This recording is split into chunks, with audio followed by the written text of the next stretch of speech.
হাসিনাকে ফিরিয়ে দিতে গড়িমসি করছে দিল্লি, ভারতীয় গণমাধ্যমের প্রতিবেদন। অপরাধে জড়াচ্ছে নতুন নতুন গ্রুপ, পরিস্থিতি নিয়ন্ত্রণে হিমশিম অবস্থা আইনশৃঙ্খলা বাহিনী। কনকনে ঠান্ডায় নিম্ন আয়ের মানুষের দুর্ভোগ, কুয়াশা কমলেও শীত বাড়বে বলছে আবহাওয়া অফিস।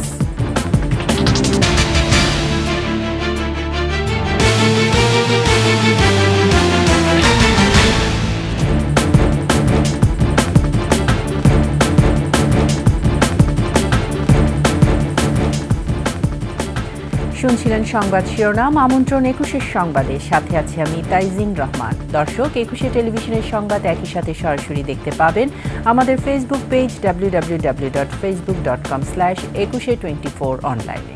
এছাড়া সাবস্ক্রাইব করতে পারেন www.youtube.com/@21etv চ্যানেলে।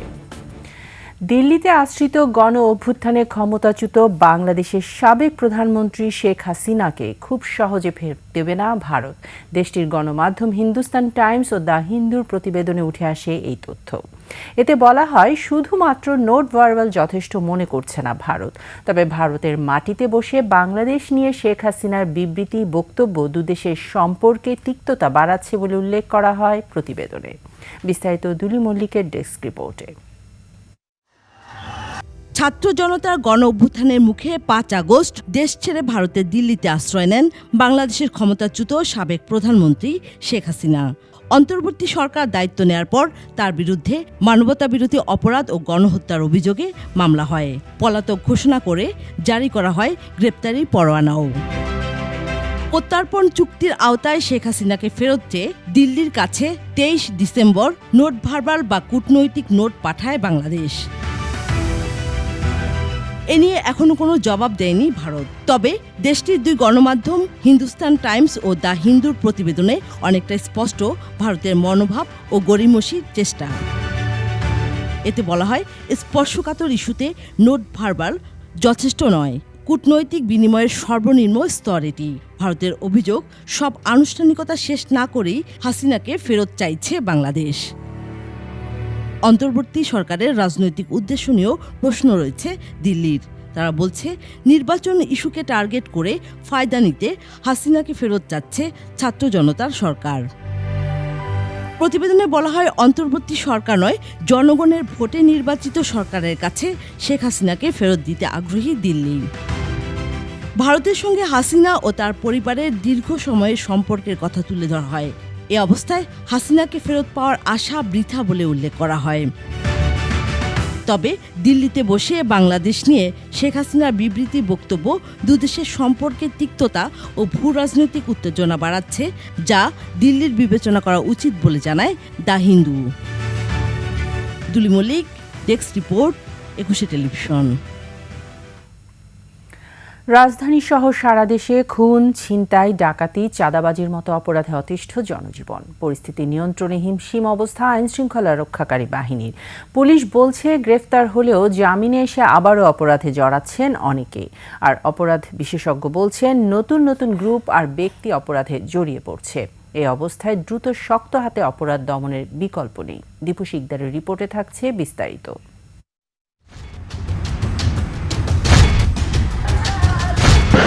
গত শুক্রবার মাদারীপুরের কালকিনি উপজেলার মধ্যচর খাসেরহাট সেতু এলাকায় দুই পক্ষের সংঘর্ষে বোমার আঘাতে ৩ জন নিহত হন, আহত হন ১০ জন।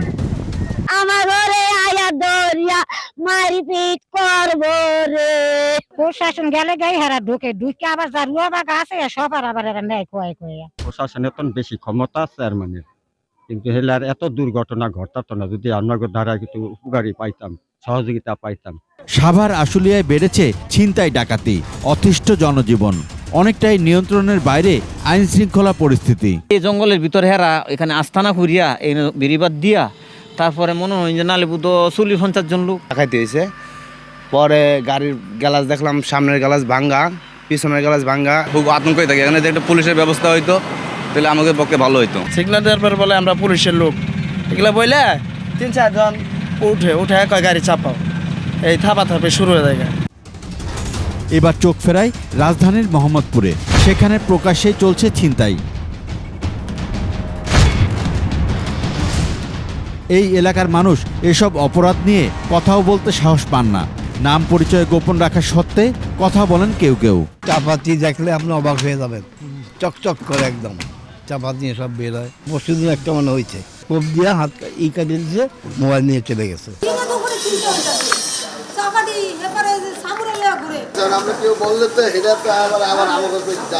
এখানে সব সময় আপনার প্রতিনিয়তই আতঙ্কে থাকে মানুষ চুরি ছিনতাইয়ের।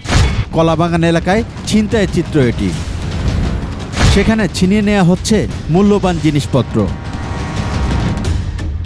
আর এই অপরাধের দৃশ্য হানিফ ফ্লাইওভারে। এ সময় ছিনতাইকারীদের হাতে প্রাণ হারান একজন। 5 আগস্ট থেকে 18 ডিসেম্বর পর্যন্ত ছিনতাইকারীদের হাতে নিহত হয়েছেন অনেকে। এসব ঘটনায় আতঙ্কিত সাধারণ মানুষ। পুলিশ সদর দপ্তরের ওয়েবসাইটে দেয়া আগস্ট থেকে নভেম্বর পর্যন্ত অপরাধের পরিসংখ্যানটাও বেশ ভারী। ডিএমপি বলছে ডিসেম্বরেই রাজধানীতে গ্রেপ্তার করা হয়েছে 500-রও বেশি ছিনতাইকারী, কিন্তু জামিনে এসে একই অপরাধে যুক্ত হচ্ছে তারা। যেসব লোক ছিনতাইয়ের সাথে জড়িত তারা পরবর্তীতে জেলখানা থেকে বের হয়ে সে একই ধরনের অপরাধে জড়িত হয়ে পড়ে। অনেক ক্ষেত্রেই যেসব ঘটনাগুলো পূর্বে অপর সময়ে থানায় রেকর্ড করা হতো না বা চাপিয়ে যাওয়া হতো, সেই রকম ঘটনা এখন ঘটছে না। এই কারণে সংখ্যাগুলো আপাত দৃষ্টিতে মনে হয় বেশি। আইন শৃঙ্খলা বাহিনী সক্রিয় হলেও থেমে নেই এই অপরাধীরা। আগে যে ধরনের অপরাধীরা সম্পৃক্ত হতেন, এখন কিন্তু সেই ধরন অনেকটা পরিবর্তন হয়েছে। আইন শৃঙ্খলা বাহিনীর কর্মকাণ্ড যখন শতভাগ সক্রিয় যখন থাকে না বা যখন কিছু ঘাটতি থেকে যায়, তখন অপরাধের মাত্রাগুলো বেড়ে যায়। এই শিক্ষক বলেন, অপরাধের লাগাম টানতে ব্যর্থ হলে পরিস্থিতি হবে সবার জন্যই ভয়াবহ। সমাজের মধ্যে কিন্তু নানা ধরনের অস্থিরতা সৃষ্টি হবে। দীপু শিকদার, 21 টেলিভিশন, ঢাকা। পৌষের শীতে কাঁপছে পুরো দেশ। মৃদু শৈত্যপ্রবাহ বইছে 6 জেলায়। কুয়াশা আর কনকনে ঠান্ডায় নাকাল জনজীবন। সবচেয়ে বেশি ভোগান্তিতে উত্তরের জনপদ। মৌসুমের সর্বনিম্ন তাপমাত্রা পঞ্চগড়ের তেঁতুলিয়ায় 8.3 ডিগ্রি সেলসিয়াস। সহকর্মীদের সহায়তায় ডেস্ক রিপোর্ট। 3 দিন ধরে আকাশ ঢেকে আছে কুয়াশার চাদরে। দেখা নেই সূর্যের। ভরা পৌষের শীতে নাকাল জনজীবন। তাপমাত্রা কমে মৃদু শৈত্যপ্রবাহ বইছে রাজশাহী, কুষ্টিয়া, নওগাঁ, রংপুর, কুড়িগ্রাম ও পঞ্চগড়ে। তীব্র শীতের কবলে এসব জনপদের মানুষ। মৌসুমের সর্বনিম্ন তাপমাত্রায় কাঁপছে পঞ্চগড়ের তেঁতুলিয়া। হিমালয়ের হিমশীতল বাতাস আর শীতের দাপটে প্রয়োজন ছাড়া ঘর ছাড়ছেন না কেউ। সারা বৃষ্টির মধ্যে কুয়াশা পড়ছে, ভ্যানিশ কাটা যায় না, হাত পা কোকড়া হয়ে গেছে, কাজ কাম করতে করা যাচ্ছে না, বাইরে থাকা যাচ্ছে না। রংপুরেও ঘন কুয়াশা আর ঠান্ডা বাতাসের দাপট। শীত থেকে বাঁচতে উষ্ণতার ওম খুঁজছেন খেটে খাওয়া মানুষ। তবুও ছুটতে হচ্ছে জীবিকার খোঁজে। করতে পারতেছি না। এই হাড়ভাঙ্গার শীতে আসলে খুবই অবস্থা খারাপ। শৈত্যপ্রবাহের কবলে পড়ে নাকাল কুড়িগ্রামের জনজীবন। হিমেল বাতাসের সাথে ঘন কুয়াশায় ঢাকা প্রকৃতি।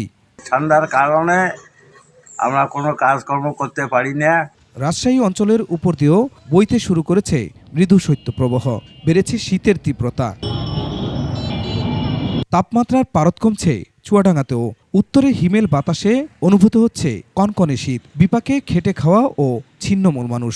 গত কয়েকদিন আগে কম ছিল, কালকে থেকে একটু বেশি। দিনও মানে কুয়াশা ছিল, কিছু দেখাও যাচ্ছে না। হাড় কাঁপানো শীতে কাবু ঠাকুরগাঁও। ঘন কুয়াশার সাথে হিমেল বাতাস, কাহিল সাধারণ মানুষ। রাত হলেই গড়ি গড়ি বৃষ্টির মতো ঝরছে কুয়াশা। ঠান্ডা বাতাস খুব কষ্ট লাগে। উত্তরে হিমেল হাওয়া ও তীব্র শীতে পাবনার জনজীবনেও নেমেছে স্থবিরতা। দিনের বেশিরভাগ সময় মিলছে না সূর্যের দেখা। যারা বৃদ্ধ তাদের চলাচল যাতায়াত অসুবিধা হচ্ছে। মুকুল খান, ডেস্ক রিপোর্ট, 21 টেলিভিশন। নিচ্ছে সংবাদ বিরতির পর যা থাকবে। নতুন করে কর আরোপে বাজারে প্রভাব পড়বে। অর্থ উপদেষ্টার বক্তব্য শুধুই সান্ত্বনার, বলছেন অর্থনীতিবিদরা।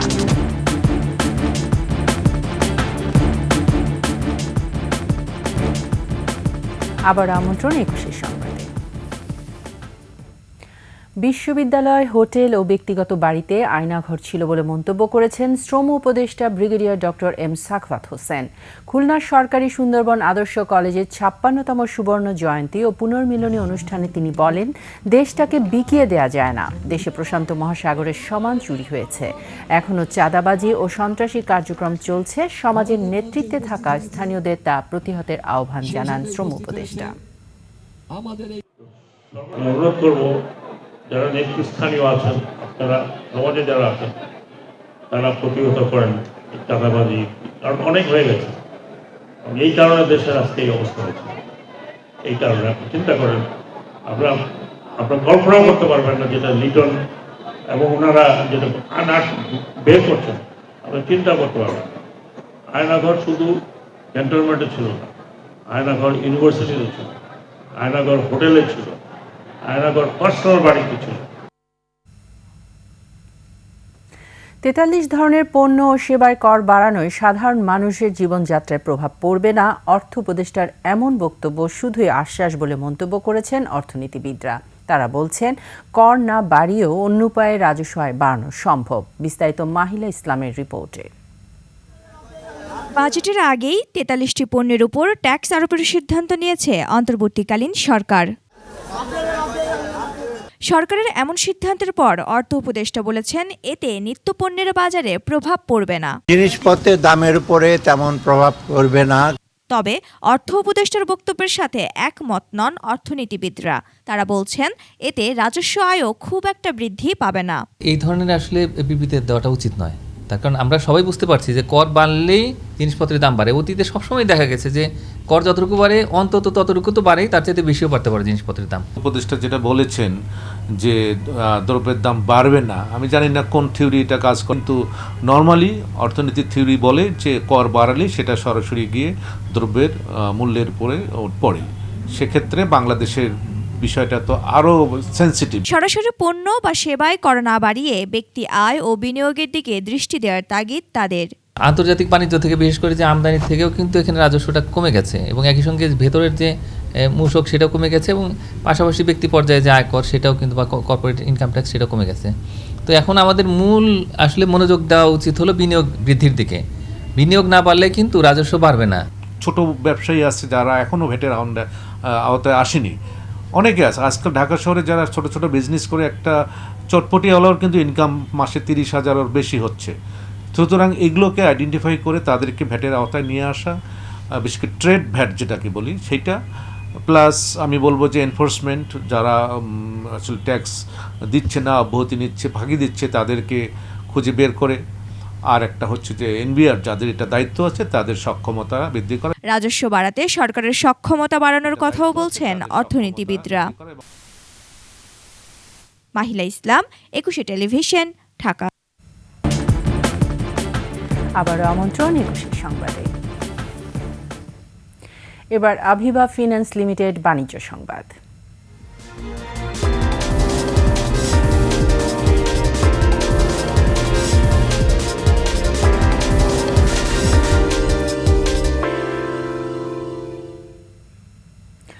ভারত থেকে আলু আমদানি বন্ধ থাকলেও দেশীয় নতুন আলু উঠতে শুরু করায় হিলিতে সপ্তাহের ব্যবধানে দাম কমেছে কেজিতে 20 থেকে 25 টাকা। এক সপ্তাহ আগে প্রতি কেজি আলু প্রকারভেদে 50 থেকে 55 টাকা দরে বিক্রি হলেও এখন বিক্রি হচ্ছে 25 থেকে 35 টাকায়। বিক্রেতারা বলছেন, ভারত আলু রপ্তানি বন্ধ করে দিলেও বাজারে এর প্রভাব নেই। দেশীয় নতুন আলু উঠতে শুরু করায় বাজারে সরবরাহ বেড়েছে।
শেষ করছি ২১শে সংবাদ। যাবার আগে সংবাদ শিরোনামগুলো জানিয়ে দিচ্ছি আরও একবার। হাসিনাকে ফিরিয়ে দিতে গড়িমসি করছে দিল্লি, ভারতীয় গণমাধ্যমের প্রতিবেদন।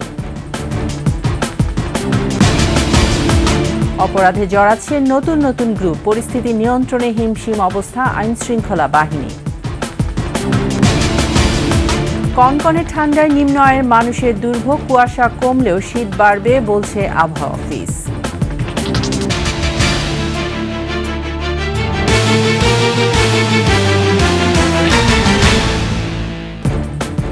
সর্বশেষ সংবাদ জানতে ডায়াল করুন 2021 নম্বরে আর ভিজিট করুন ekushe-tv.com এই ওয়েবসাইটে। ফেসবুকে ভিজিট করতে পারেন www.facebook.com/ekushe24 অনলাইন।